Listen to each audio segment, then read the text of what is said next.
Здравствуйте, в эфире информационная программа «Настоящее время. Азия». В пражской студии я, Динара Аргин. Сегодня в выпуске. Старшие разберутся. В Астане прошли очередные переговоры о будущем Сирии. Иран, Россия и Турция решают, что делать с охваченной войной страной. Участники заседания обсудили ход выполнения режима прекращения боевых действий в Сирии. Взятка в законе. Таджикистан назван одной из самых коррумпированных стран мира. Местные борцы с коррупцией полагают, что исследование тенденциозное, а выводы не соответствуют действительности. То, что мы в рейтинге, составленном по опросу, по уровню коррупции опустились на 15 позиций, не означает, что у нас вырос уровень коррупции. Это личное независимое мнение населения. Перейти черту. Журналист телекомпании Fox News во время интервью с президентом США Трампом назвал Путина убийцей. В Кремле требуют извинений. Мы считаем подобные слова корреспондента Fox News недопустимыми и оскорбительными. И, конечно, предпочли бы получить извинения в адрес президента от такой уважаемой компании. Без надежды. На Украине резко выросло число беженцев-оппозиционеров из Таджикистана. Официальный Киев знаком с ситуацией, однако в убежище им отказывают. Мы хотим свободу. Мы от государства ничего больше не хотим, только наша свобода. В Астане проходят переговоры международных коспонсоров сирийского урегулирования – Ирана, России и Турции. На сей раз к ним присоединились представители ООН и Иорданского королевства. На повестке дня два основных вопроса. Стороны обсуждают конкретные меры по поддержанию режима прекращения огня в особо взрывоопасных районах страны, а также предложения сирийской оппозиции по процедуре перемирия. Что касается ситуации на местности, стороны четко разграничили на карте места, которые находятся под контролем сирийской оппозиции, и те районы, где хозяйничает радикальная группировка Джабхат аль-Нусра. Стороны решили не поднимать в этот раз вопрос будущей сирийской конституции. Встреча проходила за закрытыми дверями, поэтому пресса осталась без дополнительных подробностей. Участники заседания обсудили ход выполнения режима прекращения боевых действий в Сирии, особые меры по созданию механизма эффективного мониторинга и контроля в целях обеспечения полного соблюдения режима прекращения боевых действий, предотвращения любых провокаций и определения всех модальностей режима. Участники также обсудили меры взаимного доверия и обеспечения беспрепятственного гуманитарного доступа. Делегации подтвердили готовность к продолжению взаимодействия в интересах полного выполнения режима прекращения боевых действий в Сирии. Напомним, что прекращение огня в Сирии вступило в силу 30 декабря 2016 года. С тех пор серьезных его нарушений не было. К режиму тишины присоединились практически все группировки, за исключением самых радикальных. В условиях соглашения прописано, что остальные стороны конфликта оставляют за собой свободу действий в отношении радикальных боевиков. В конце января в Астане прошла конференция по урегулированию ситуации в Сирии. На ней присутствовали как представители режима Башара Асада, так и оппозиции. К каким конкретным результатам стороны по итогам этой встречи так и не пришли. В Казахстане вновь выросли цены на самый ходовой бензин марки АИ-92. Еще в воскресенье цена на него была 137 тенге, а в понедельник он стал стоить как минимум на 2 тенге дороже. В некоторых сетях заправок цена на 92-й бензин повысилась на 5 тенге. Соответственно, начали дорожать и другие марки топлива. По официальным данным, с начала 2016 года цены производителей на бензин повысились уже почти на 15%. Эксперты считают, что рост стоимости бензина и дизельного топлива продолжится и в текущем году. Правительство Казахстана в сентябре 2016 года отказалось от госрегулирования цен на бензин марок АИ-92 и 93 в целях исключения дефицита топлива на внутреннем рынке. Как было заявлено, основная проблема в том, что Казахстан не может полностью покрыть внутренние потребности и в основном завозит бензин из России. Казахстанских автомобилистов такие объяснения не устраивают. К тому же вслед за повышением котировок на топливо стоит ожидать роста цен во всех жизненных сферах. Ценообразование очень странное. Нефть дорожает только сегодня, где-то ближайшие 2 недели подорожание прошло, а бензин дорожает уже где-то более 2 месяцев, постепенно накидывают. С чем это связано, только одному Богу известно. Тяжелее будет просто людям, просто о простых людях надо подумать. Ладно, у тех, у кого есть деньги, а простой-то народ страдает. Негативно, как еще к этому относиться? Страна нефть добывает, цены на бензин у нас очень высокие. Ну, вообще так нельзя делать, если так смотреть. Вообще недры нефти у нас есть, и нефть должна быть по бюджетной цене. Ну, дорожает он постоянно, по-моему, то прыгает, то вверх, то вниз. Конечно, не радует водителя, это однозначно. Давайте цены ниже. А что тут думать?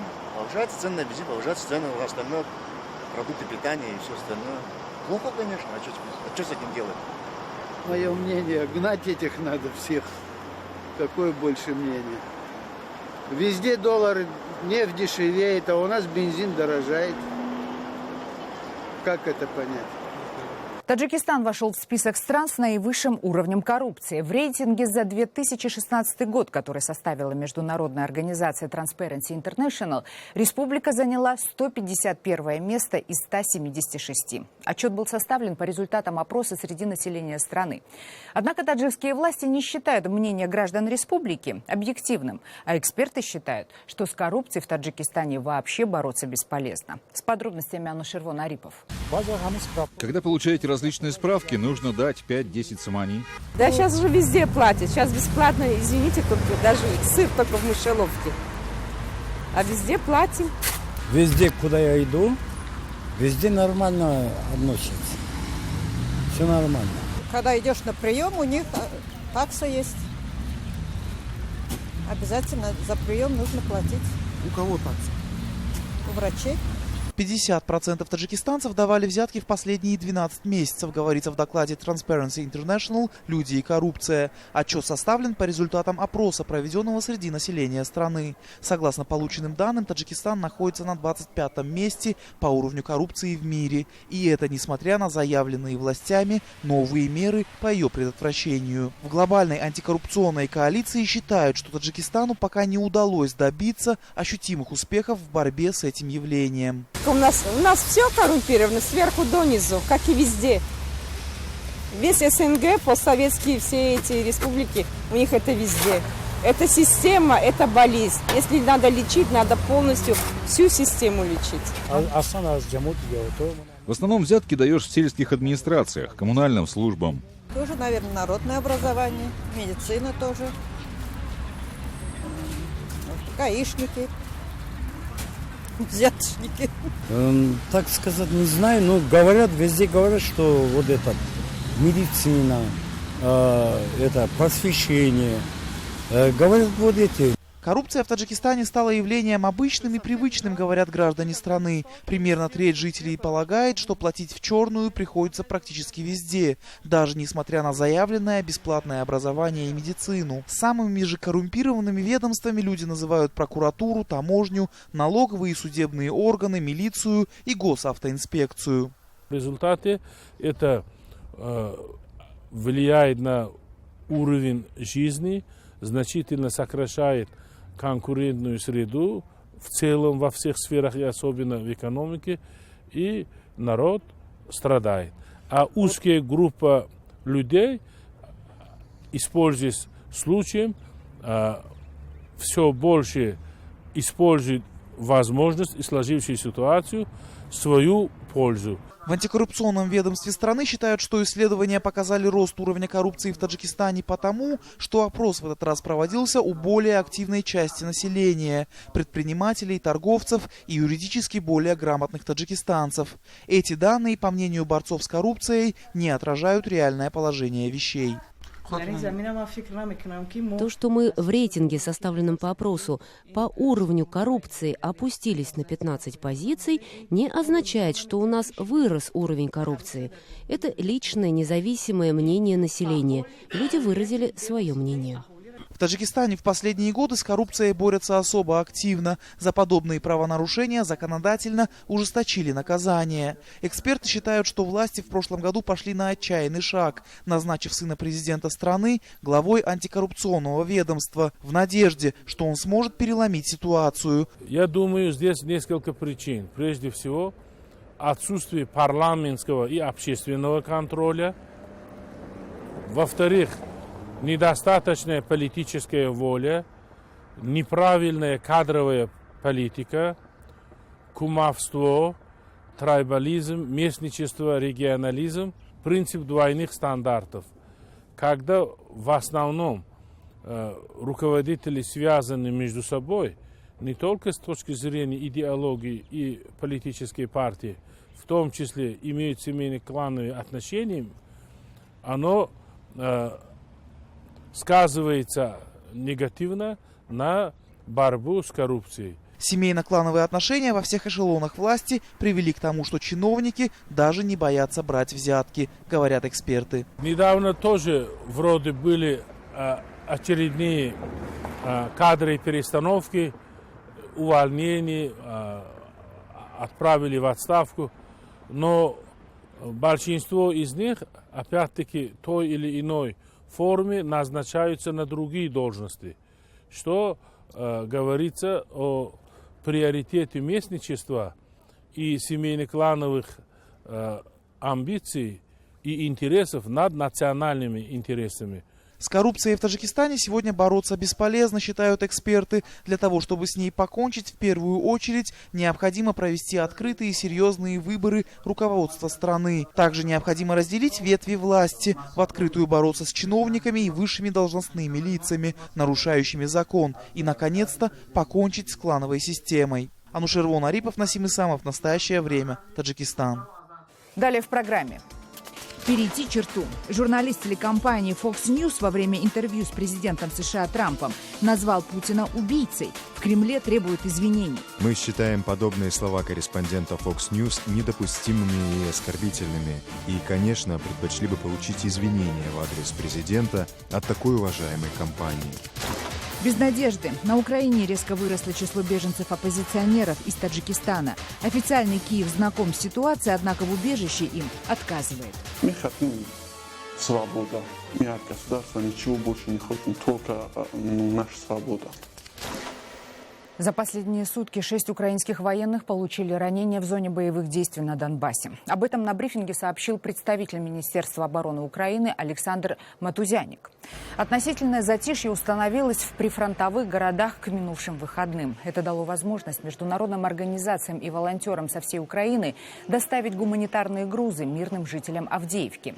Город уже на 80% подключен к централизованному электроснабжению. Об этом сообщила Госслужба по чрезвычайным ситуациям. На центральной площади продолжает работать полевая кухня, пункты обогрева, установлены палатки медицинской помощи. Сейчас ситуация не так плоха. У людей есть еда, лекарства, их поддерживают психологи, священники помогают. Тем не менее, на окраинах Авдеевки были слышны звуки боя. Об этом сообщил заместитель главы наблюдательной миссии ОБСЕ Александр Хук. Он отметил, что обе стороны на Донбассе для стрельбы используют населенные пункты. Наш коллега Марьян Кушнир увидел своими глазами, что происходит на линии соприкосновения сегодня. Дали свет вчера в Авдеевке. Люди очень радостно это восприняли. После этого уже все коммуникации работают, батареи работают, есть тепло в доме, все, что надо для жизни, работают все магазины, аптеки. Нету воды пока, но это проблема решаемая. Воду подают по часам. Ночью, как и прошлой, так и этой ночью, обстрелы уменьшились. Конечно, стреляли по позициям ВСУ, но это было далеко от города. По городу уже не стреляют. Ну, если не брать к вниманию то, что все-таки под удар попадает вторая часть Авдеевки, где частный сектор, частные дома. Эвакуация продолжается. С утра несколько человек тоже вывозили автобусом. Насколько мне известно, никто не возвращается. Люди пытаются выезжать. Они боятся, что может повториться то, что было. Ситуация на Украине заявлена как один из главных вопросов встречи министров иностранных дел стран ЕС в Брюсселе. Глава МИД Британии Борис Джонсон перед началом встречи в Брюсселе озвучил официальную позицию Соединенного Королевства. Британия будет настаивать, что нет оснований для ослабления санкций. И есть все условия для продолжения давления на Россию. На обострение ситуации на Донбассе отреагировал и новый вице-президент США Майк Пенс. В воскресенье в эфире телеканала ABC он заявил, что внимательно следит за конфликтом на востоке Украины. Вопрос о санкциях в отношении России, по его словам, будет решен в ближайшие месяцы. Ответ будет зависеть от того, изменит ли Россия свое поведение и появятся ли возможности для совместной работы в общих интересах. К таковым Пенс, в частности, отнес борьбу с ИГИЛ. Тем временем Кремль потребовал извинений от другого американского телеканала Fox News. В воскресенье там вышло в эфир интервью с Дональдом Трампом. Задавая вопрос американскому президенту о России, телеведущий Билл О'Райли назвал Владимира Путина убийцей. Вы уважаете Путина? Да, уважаю, но... Почему? Ну, я уважаю многих людей. Это не значит, что мы поладим. Он лидер своей страны. Лучше, чтобы мы поладили с Россией. Если Россия поможет нам в борьбе с ИГИЛ, с исламским терроризмом во всем мире, будет здорово. Полажу я с ним, понятия не имею. Но ведь он убийца. Путин убийца. Есть много убийц. У нас много убийц. Вы думаете, наша страна так невинна? В Кремле ответ Трампа комментировать отказались, а вот сам вопрос сочли некорректным. Мы считаем подобные слова корреспондента Fox News недопустимыми и оскорбительными, и, конечно, предпочли бы получить извинения в адрес президента от такой уважаемой компании.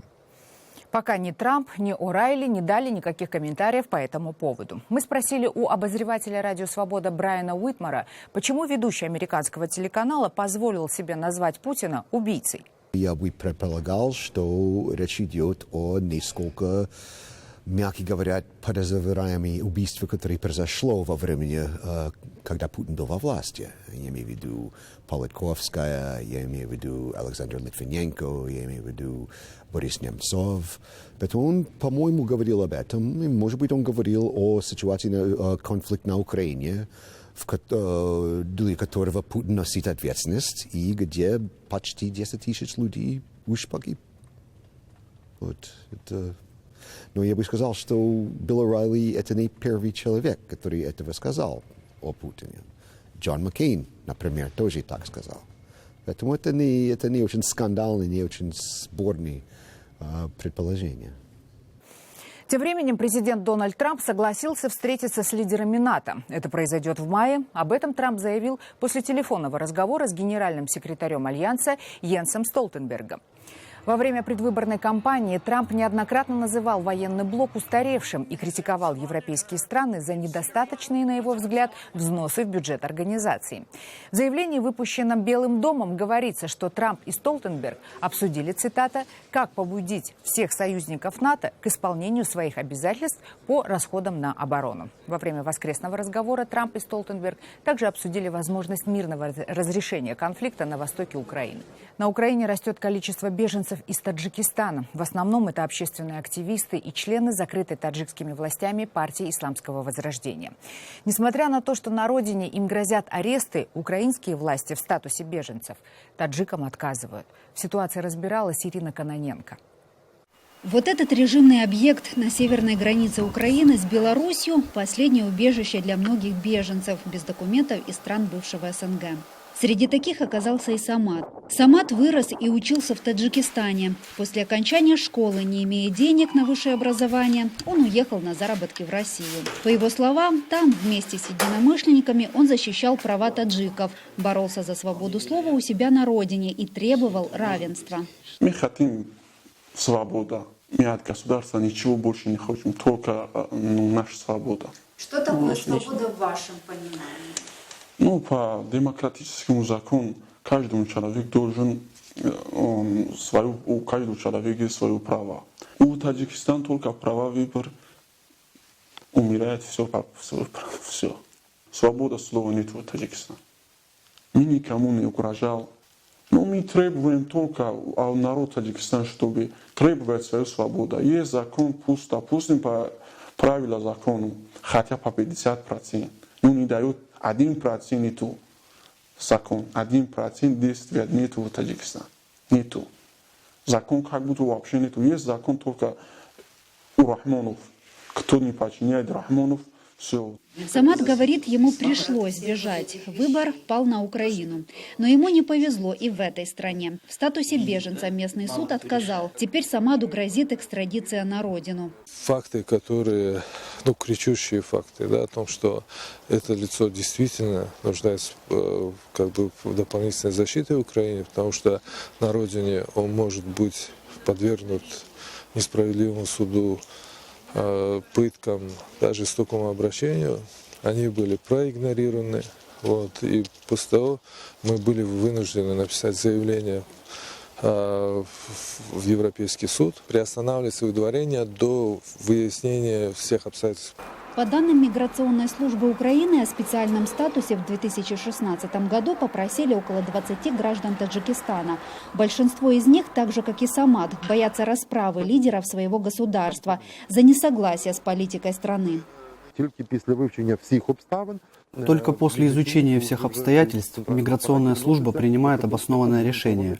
Тому, кому отказали, всегда сообщают, на каком основании ему отказали в статусе беженца. Просто угроза жизни, к сожалению, недостаточно, чтобы мы предоставили особый статус. Всем таджикам, подавшим заявление на статус беженца, было отказано. Эмир – один из известных блогеров и общественных активистов в Таджикистане. После очередного нелестного высказывания в адрес действий президента своей страны вынужден был бросить родных и близких, отказаться от учебы в университете и уехать. В марте 2014 года меня забрали в отделение Комитета национальной безопасности по городу Худжандер.